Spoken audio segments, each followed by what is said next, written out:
মালদার মহদীপুর স্থলবন্দরের আমদানি রপ্তানি বাণিজ্য সংক্রান্ত নানান দিক খতিয়ে দেখতে পরিদর্শন করলেন রাজ্য কাস্টমস দপ্তরের আধিকারিকরা।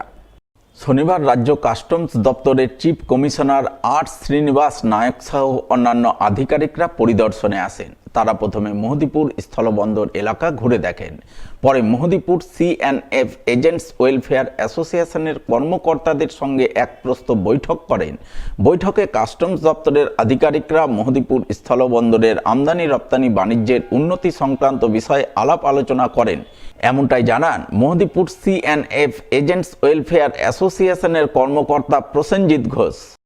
কালকে আমাদের মাঝে আমাদের চিফ কমিশনার কাস্টমস এবং ADC সাহেব আমাদের এখানে উপস্থিত ছিলেন। বিভিন্ন এক্সপোর্ট সংক্রান্ত আলোচনা এবং আমাদের সকলের সাথে এখানে বসে আলোচনা হয়েছে কিভাবে এক্সপোর্টটা আরও ভালো করা যায় এবং রাস্তাঘাট থেকে শুরু করে প্রায় এক্সপোর্ট ফ্যাসিলিটি যা যা উন্নত করা যায় তার জন্য এখানে উনি উপস্থিত ছিলেন।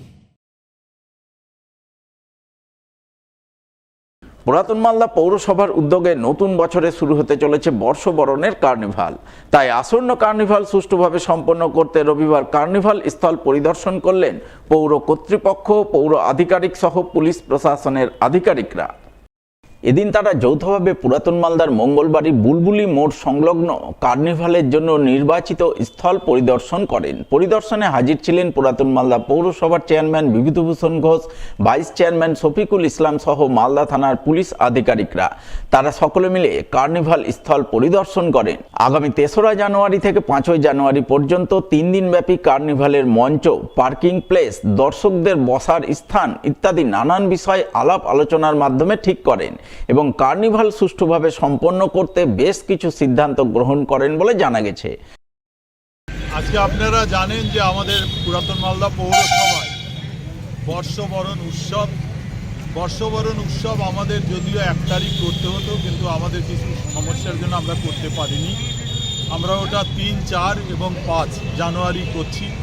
তার প্রস্তুতি আমাদের চলছে, আপনারা দেখতে পাচ্ছেন। সেই প্রস্তুতি নিয়ে আমরা আমাদের পুলিশ প্রশাসনের সঙ্গে, ট্রাফিক প্রশাসনের সঙ্গে, পৌর প্রশাসনের, আমাদের পৌরসভার আধিকারিক থেকে শুরু করে আমাদের ভাইস চেয়ারম্যান, কাউন্সিলর সবাই মিলে আমরা কোথায় পার্কিং করা হবে, কোথায় ভিআইপিরা থাকবেন, ভিআইপি পার্কিং হবে, মানুষ কোথায় যাবে, কোথায় বসবে, বিভিন্ন চিন্তা ভাবনা নিয়ে আজকে আমরা একটা জয়েন্ট ইন্সপেকশন করলাম।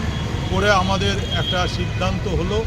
সেই সিদ্ধান্ত অনুযায়ী আমরা 3, 4, 5 তারিখ আমাদের পুরাতন মালদা পৌরসভার যে বর্ষবরণ উৎসব 2026 তার আমরা আজকে প্রস্তুতি হিসাবে, শেষ প্রস্তুতি হিসাবে আমরা আজকে প্রশাসন এবং পৌর প্রশাসন মিলে জয়েন্ট ইন্সপেকশন করলাম।